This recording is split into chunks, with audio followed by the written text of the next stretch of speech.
Hey Bikeaholics, Ryan Erlacher here, lawabidingbiker.com. Always thank you for checking back in.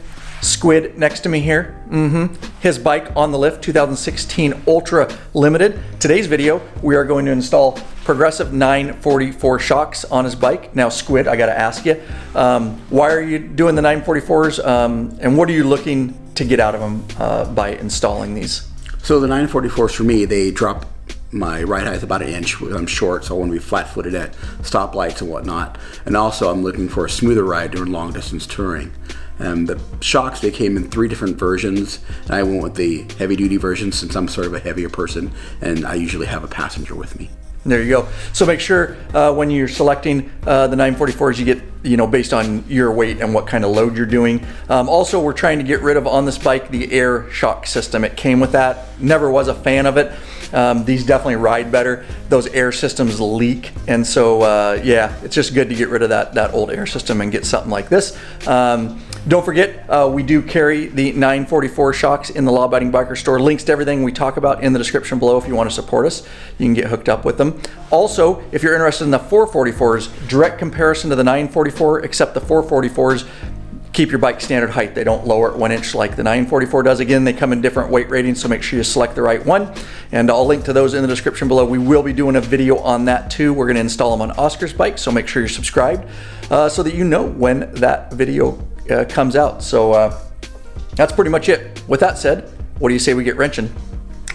Do it. All right, real quick before you leave this channel, make sure you hit that subscribe button and bell icon. Every time those are hit, another biker joins the revolution. We would love to have you be part of it. All right, so the first thing, we're gonna get the saddlebags out of our way. Of course, these are stock, so he's got the stock thumb screws on there, 2 of them. He'll back both those out. And with those, we can get our saddlebag out of the way. Don't forget if you have wires to unplug them. And we'll do the same thing on the other side. All right, so now what he's doing is just working with the 1,000-pound mini jack there to get the rear wheel up off the ground. And of course, you could do this different ways. It is really nice. Of course, we're blessed to have a lift and mini jack. And if you're interested in this setup right here, we love it. We do sell the Titan lift and the mini jack and some other accessories in the Law Abiding Biker store. I will link to it in the description below. But again, you could just use a regular jack or something if you don't have it, or on the floor if you can just get that rear wheel up off the ground. And at this point, he's getting it so the rear wheel is just barely touching. And then as we take the top bolts out, we can make adjustments with the mini jack. All right, and again, this bike has the stock air shocks on it. So he's just hooking up, he just has a little pump. You could just let it out too, but all we're doing is going to depressurize the system. And with that pump, you can just hit the little side button there, and of course he's letting all the air out of the system.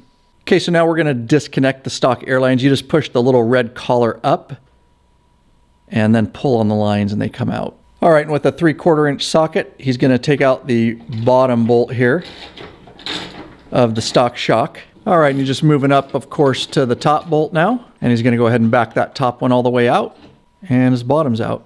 And there we go. And of course, moving around to the other side, he broke both the top and bottom bolt. And if these are bound at all, you can add a little bit to your mini jack, lift it a little bit, or let it out. But again, we barely have the tire touching the lift, and that seems to be a good spot for us to get this off. There we go, both stock shocks are off. And he's just taking his stock airlines and zip tying them out of the way. You can cut them off if you're never gonna use it again. It really doesn't matter, but that's just what he's chosen to do, is zip tying them up and out of the way. All right, and with your progressive shock kit is a shouldered sleeve. And you can see he's just putting it in. One will go on top, and we've already put it in the bottom there. So the way you position this on the bike is you want your rod side up, all right, and your bell side down, and the shouldered sleeves are to the inside. And so he's gonna set this in place, and he's at least gonna get the top bolt finger started there. And the stock shocks use a lock washer. This kit comes with just a flat washer, so you can see in between the bolt and the shock there, he's got a flat washer. That'll be bottom and top.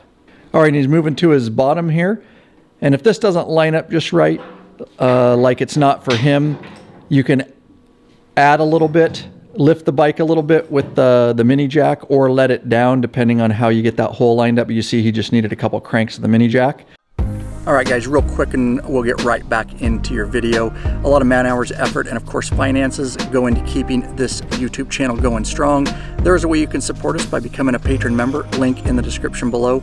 Basically, you pledge a certain amount per piece of content, no risk to you because you can put a monthly cap. There are benefits such as t-shirts and stickers, access to the private Facebook group, it's a troll-free zone, access to our live video broadcast and chat, access to our premium videos up on request, and access to those ride and meetup events. All right, let's get back into your video.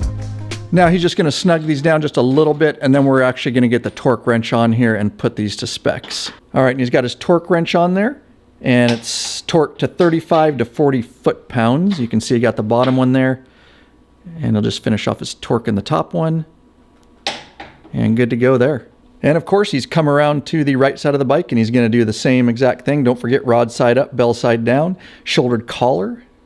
He's putting both those in. All right, and he's setting it in place. Those bell side down there and the shouldered collars to the inside, and he'll get his bolts finger started here, top and bottom. And he's putting his bolt through. Don't forget the kit comes with flat washer that he's putting on there. Of course, this one's lined up nice because the left side's already on and it's pretty much holding everything in place. And he's just finishing torquing off those right side bolts. All right, so now that we've got the suspension actually installed on the bike, a couple things you need to know. We need to adjust sag or our preload. This can vary from different shocks to different shocks, so always look at the specifications. For these particular 944 shocks, they do lower the bike an inch, but they want it to be in between 1.2 and 1.7 inches. Let me explain further. So the way that you do this is, number one, I want to mention that these particular 944s, a lot of times the progressive shocks will install the other way. So this big bell, an adjustment collar, will actually be at the top. And we actually read the instructions and they're actually wrong. And they don't specify, but we know from experience doing these what we need to do here. So because this is at the bottom, normally if this bell was at the top, their instructions are correct. And when you turn the bell clockwise, it adds tension to the spring. So it compresses the spring, thus it raises the bike and it adds preload. And then counterclockwise would let the spring extend, and thus you would have less preload. Because these are technically installed upside down, although that's how you're supposed to correctly install them, now it's opposite. So if we go, it actually adds preload. It compresses the spring, again, raising the bike and adding preload. And if we go clockwise, it's letting the spring out. Thus, we have less preload. Also note that on the collar, there's some marks down below it. There's actually 9 of them, grooves in it. And so it kind of gives you an idea of where you can set it. So once you get your sag set, you can always go back to that line. And then you can have a different sag for if you have a passenger and a lot of gear, and you can know which mark to put it on based on, if you're going touring, how much of a load you're going to have. So to set this sag, we want it in between 1.2 and 1.7 inches. And so what we're going to do is I've made a mark up here on my strut, right up there, and you can mark it anywhere. And basically what you want to do, grab a tape measure, of course, and I'm going from center of axle to my mark, which right now, for me, is 12 inches. And again, the bikes, there's no jack under it or anything. It's sitting level on the lift, and we're at 12 inches. So now we're going to put a rider on here, and we'll take another measurement, and we should be in between that 1.2 and 1.7 inches, or we're going to have to adjust the collar and thus adjust the preload. All right, so Squid's getting up on the bike here, and just make sure your rider jumps up and down a few times to actually set the sag, make sure that everything's set in, and then we'll take our measurement. All right, so we've got the preload properly adjusted on this bike. Just takes a little patience. Just remember, each time that you adjust, you need to take a measurement from the center of the axle to your mark.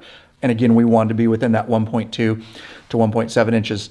Understand also, we mentioned up front of the video, there's different levels of the 944. So you can go heavy duty. So one thing to note, if you're turned all the way out, and so it means you have no compression on the spring, no preload, just make sure that you don't back it out all the way and it's on the stops. You don't want to ride it with it on the stop. So you'd back it all the way out, take all the tension off the spring, no preload, and then you would turn it just a half to turn to get it off that stop.